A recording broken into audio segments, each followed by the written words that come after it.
Melisa Idris, and you're watching The Future is Female, the show where we find the extraordinary in every woman. Tonight we're going to be talking about women working in tech. Now, technology is a constantly evolving field.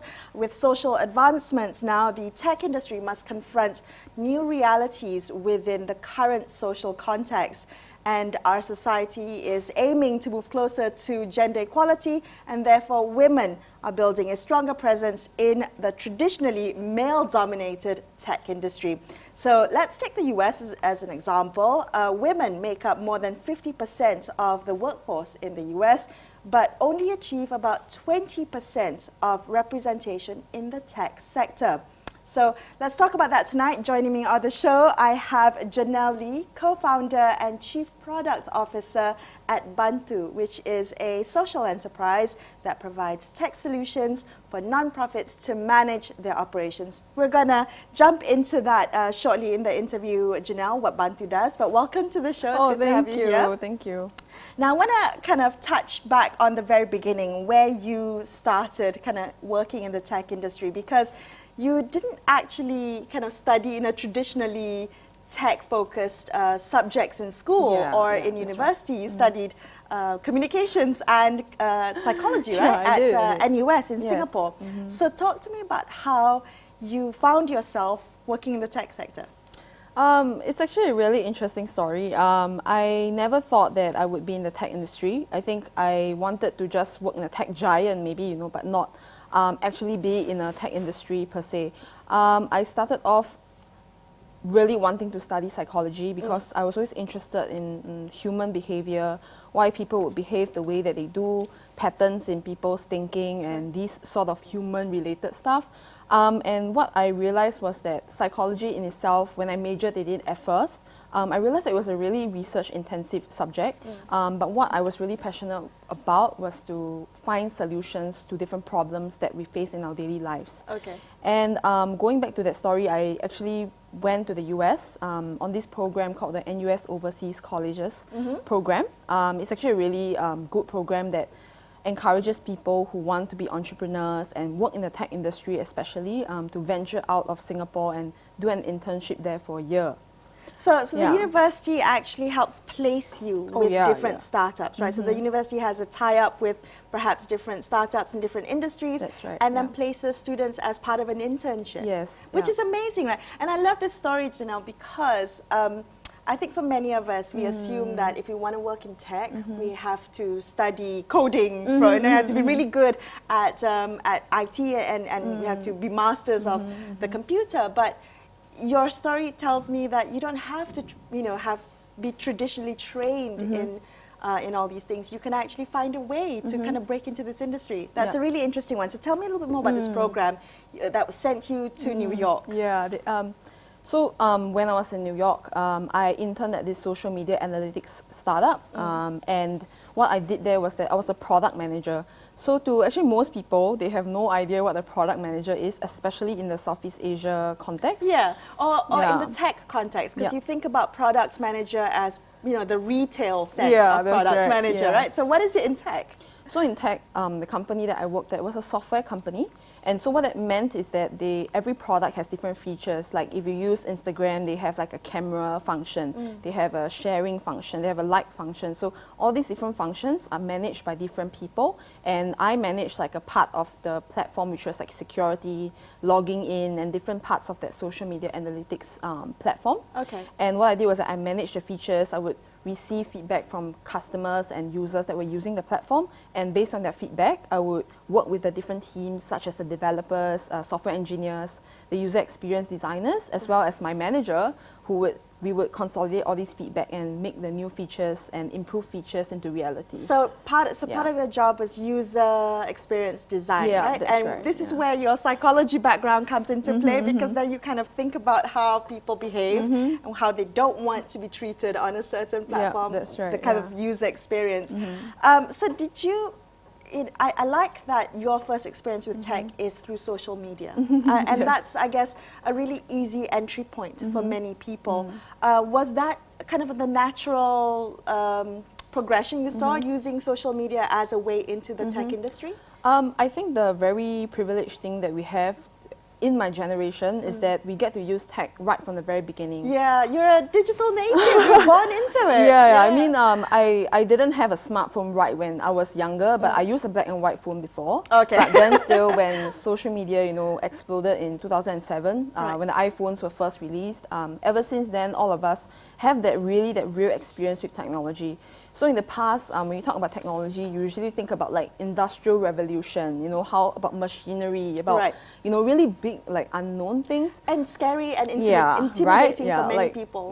Like I wouldn't know how to build a washing machine, for example. I wouldn't know, but because I use social media, which is the easiest way to really understand what technology is, to really make your life a bit more convenient, bring the world a bit closer to each other. It's technology that you can really touch and use. That helps any person who's using the technology to understand like roughly how is it being done. Like you would think about it, like how was a camera function being built, or why is there a like button here? Why is a feature a certain way? Why is a button there? So with that in mind, I could really ask myself questions like, wouldn't it be cool to be able to design something that is easy for people to use, especially people who don't know how to use technology? So, based on your experience working in tech, and you've worked at Amazon, you've worked at some of the tech startups in the US. Yeah. What did you find were some of the real skills that you found to be valuable working in tech? Because it's not just about coding, is it? What skills did you find really important? Actually, the funny thing is that technology is supposed to bring the world closer, but when you work on technology products, communication is the very, very key skill that is necessary. Okay. In order to build a good product, a good feature, you need many people to work together, like the designers, the developers, and every single process has to be delivered in a very clear and concise manner.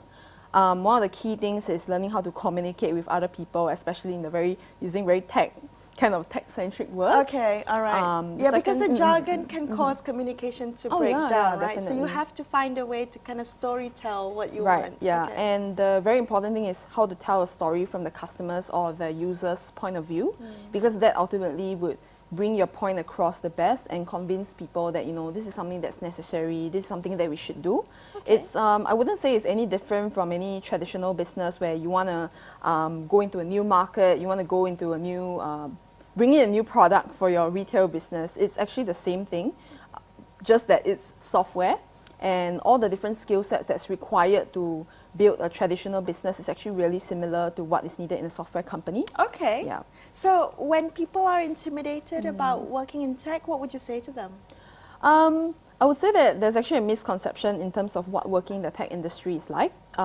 There are people who are really talented in coding, programming, That's software, what you need, right? AI. Okay. It's an essential part of that business. But in the industry itself, there are so many different jobs that require designers, require project managers to manage different new launches. You need marketing people as well to help to bring out these new features as well. So it's really about the industry, not really about I need a certain tech skill in order to survive in this place. Right. Although I would say that it is important that you understand how technology works. For example, processors, terminologies, these are important things. While I do not know how to code much, almost zero, but I understand how the engineers think, because it's important so that I can convince them about what my business point of view is and moving forward. So you need to speak their language for you to be able to translate what it is that you want to do. All right, we're going to continue this conversation shortly and talk about gender representation in tech. Stay tuned to The Future is Female.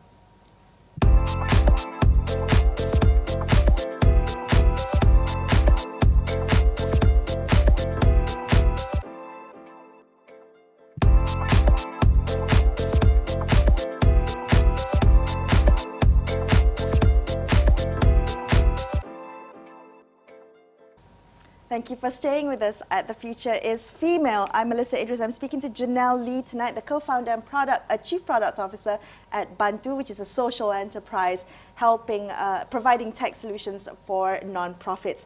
Now, I want to kind of touch a little bit on the importance of gender diversity in the tech sector. You've worked in this sector for a while now. Have you noticed a lack of female representation within tech? I would say that there definitely is underrepresentation in terms of females. I would see that there are more females definitely in like, doing marketing, doing HR, more human sort of related jobs. Within the tech industry, there are much lesser software engineers, for example, Right. when it comes to the real like technical sort of skills. Sure. That's that underrepresentation there, and I think that many people now are starting to realize, that it is possible for me to be a really good software engineer. It is possible for me to become a really good project manager at a tech company, and that is slowly shifting. But I would say that with more people doing it, people will start to think, it's actually a cool thing to be doing, and that I can actually do it as well. I think also there's a little bit of apprehension when it comes to younger girls imagining a future within tech, or even wanting to approach the STEM subjects, the STEM subjects, that will lead into a career in tech. I'm wondering whether you yourself have any kind of female role models that you see working in the tech industry that you want to emulate yourself, your career after? I think it's a cliche, but most popular person, I really like Sheryl Sandberg. Of course, right? Yeah. She's such a role model to so many people. Yeah. It's amazing to see. All right, why do you like Sheryl Sandberg? I live in Singapore, but I watch a lot of her online videos where she talks about female and diversity in general. I think that she never downplays the fact that, just because you're female, you can't do this and that. It's more of how do you bring out the strength of being a female, instead of downplaying the fact that you're female. Right. And it's not so much like, a guy is better at this job, a girl is better at this job, because, a girl is expected to be more in tune with her emotions, and, so therefore you should do a more like human resource or marketing related sort of jobs. In fact, if she can run a company and she's like such top level management, making the most important decisions at Facebook, I think that she's the perfect role model to tell me that, I can also lead different groups of people, both men and women, regardless of whether I'm female or male. Or That is great. You know why? Because having someone like Sheryl Sandberg normalizes women in leadership positions within the tech industry, right? So the more we increase visibility of women, of real women working in tech, I think it just makes that a little bit easier for young girls to say, hey, I can imagine myself doing that one day, when it becomes less out of reach, more part of their daily lives, right? And as much as she's someone that I look up to, and she's like that model that's really far away that I've never met before, the same thing that I'm trying to do as well for younger people in the younger generation. I try to always put myself out there to share with people my story and how I just do it all and just try to do things that people don't do. Right. And this in turn encourages the younger generation to also think about the fact that this girl can do it too, so can I. Yeah. And these daily role models that you see every day around you plays a very important part as well. So you worked in companies and startups based in Singapore and New York. Yeah. So did you feel like you had to leave the country to get the experience you needed within the tech sector? Because again, I mean, did you feel like you had to go to Silicon Valley to work and be part of this kind of tech community to be immersed in this industry? I think that's a great question, because it's often when your environment encourages you to do so, it normalizes the fact that it is actually okay, it is like really cool to be doing something. Right. When I was in New York, everybody was just talking about tech, about startups, Right. about doing your own thing, building the next unicorn and how to get there. In fact, I think it's important to go overseas to take a look, because, for example, when I was in New York, I never knew that user experience design exists. So different elements of part of what makes up the tech industry, user experience design. And in the US, definitely, technology progresses faster than in Southeast Asia. And therefore, I'm able to bring back that experience and exposure that I know that, okay, this is what is required to become a user experience designer, a product manager. And I bring that back to Southeast Asia, and know that, you know, this is the upcoming trend, and so I better prepare myself for what is to come. A funny story is that I actually tried to interview, I went for an interview at a Singapore company for UX design. Okay. And they didn't hire me at the end of the day. Because? Because their definition of user experience design is very different in comparison to the US. Okay, so they needed it to be localized, is that what it is? In the US, the role is more specialized because the tech proliferation has already grown so much, the tech industry has grown so much, so you have more specialized roles. But whereas when I was interviewing in Singapore, they were looking for a designer who does so it's like a different stage of growth for the local tech industry. Yeah, I mean, so there's some catch-up that has to happen there. Yeah, now, you brought up an interesting thing, Janelle. I want to ask you about the Southeast Asian cultural touch, right? So, in the West, in US, in New York, it's really cool to be working at a tech startup. But locally, when you come home, you know, you go back for Chinese New Year, and you're trying to tell your relatives that I work for a no-name company that has maybe 20 people working in front of computers. It's a different perspective. There's less of a status, shall we say, working for a tech startup. Asian parents, Asian relatives often struggle to understand that. Have you had to deal with that? I think it's a struggle even explaining like what I do sometimes. Usually I would just say like, you know, oh, it's a software company, something similar to what you use on your phones. I try to make it relatable to them so that they understand. Right. In fact, I think that more and more people are starting to think that tech startups are really cool because there's this like notion that, oh, technology is going to rule the world, and it already is ruling the world. Yeah. So I think that the more people go into such industries, the more it will become a popular thing to do, and it will encourage more and more young people to do so as well. Well, we're going to come back and continue this conversation and talk a little bit about how you left a role in Amazon to start your own tech social enterprise. Stay tuned to The Future's Female. We'll be right back.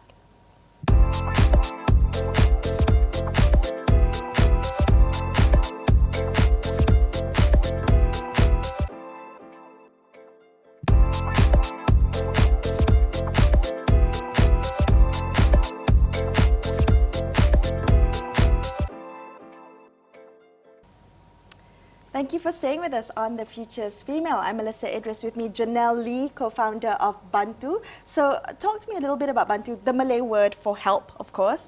And it's a social enterprise which aims to help non-profits. You left a job at Amazon as a, was it product manager? Was it marketing specialist? Yes, marketing specialist at Amazon. And you joined 3 of your classmates from NUS, you know, university mates at NUS, to come up with your own, to build something of your own. So tell me a little bit about Bantu. We actually started Bantu, which means help in Malay, as you said. What we do is that we actually build a software that helps non-profits to better manage their people. So, you know, in non-profits, it's a really underserved space. Most tech companies don't even think about building something for the non-profit space. You know, usually it's all about fintech, you know, machine learning, and these really huge topics.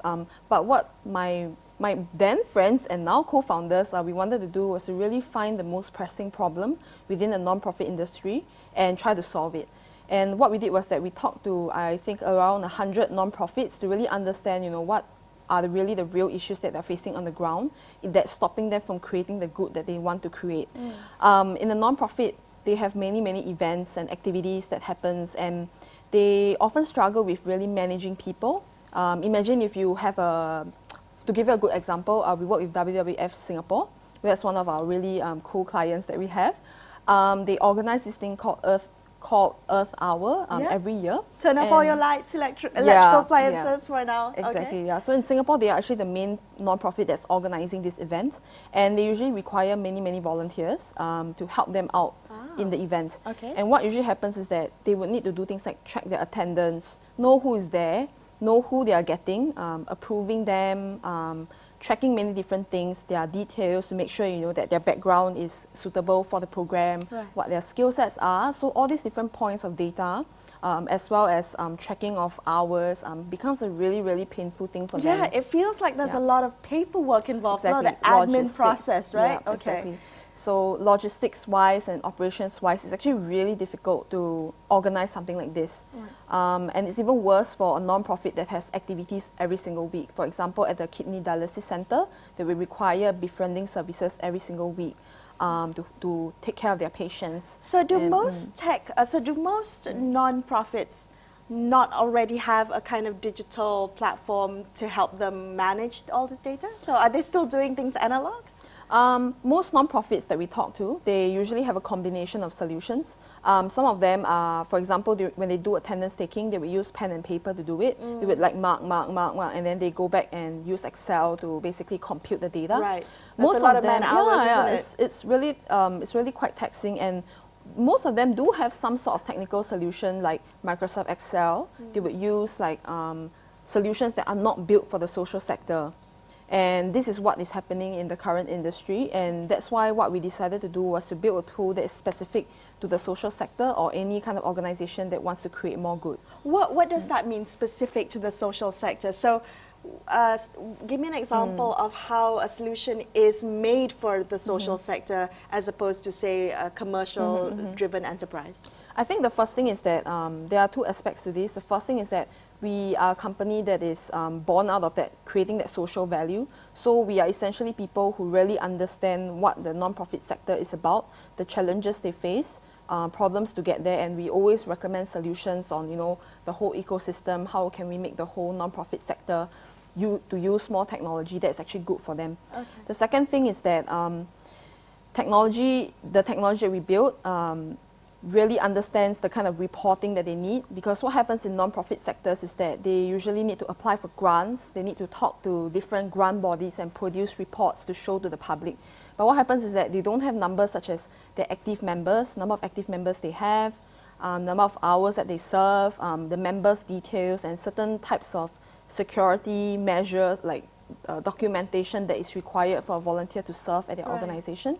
So putting all these together with different things like being able to send out reminders to their members, marking attendance, all these things are built for social sector. This is like a HR system for non-profits, right? Just trying to make sure that they have a digital solution to manage all that. Not just their staff, but essentially anyone who comes through their organization. All the volunteers. Exactly, any donors and their members. So we actually call this like a hybrid CRM, which is a hybrid customer relationship management system, because we manage their events as well. Sign up. I find it interesting that, you know, for young people from you know, various parts, I think, and you've got a Malaysian in there, a couple Singaporeans in different parts of Southeast Asia, have come together and decided to build a tech solution for non-profits. The social sector is not one that technology startups or tech startups want to dabble in. Why is that? Why is there a certain hesitance to want to help capacity building in the social sector? You mean for us? Yeah, like well, for general tech startups, and why you decided to do it? I think it stems from a personal reason. I grew up always knowing that I want to contribute back to society in some ways, and that I have a very strong sense of duty and responsibility towards the society that I'm living in. And given that I am part of that society, I wanted to do something good with my time and with using my career, because that's the biggest part of your life, your career. And I was thinking if I could use my skills and my time to do something that is actually beneficial directly to society, why not? And instead of just providing direct help, like, you know, directly to people who are disadvantaged, I wanted to provide a tech solution, because a tech solution is scalable. It can go into many different countries. It is a very scalable business model. We don't need to be physically present in another country in order to be there and provide help to organizations. Wow, that's wonderful. So you decided to help people, help other people. Exactly. Wonderful. Janelle, that's all the time we have on the show today, but thank you so much for sharing your story with us. It's been such a pleasure talking to you. Thank you so much, Melisa. I'm Melisa Idris. That's all the time we have on this episode of The Future is Female. Thank you so much for watching, and good night.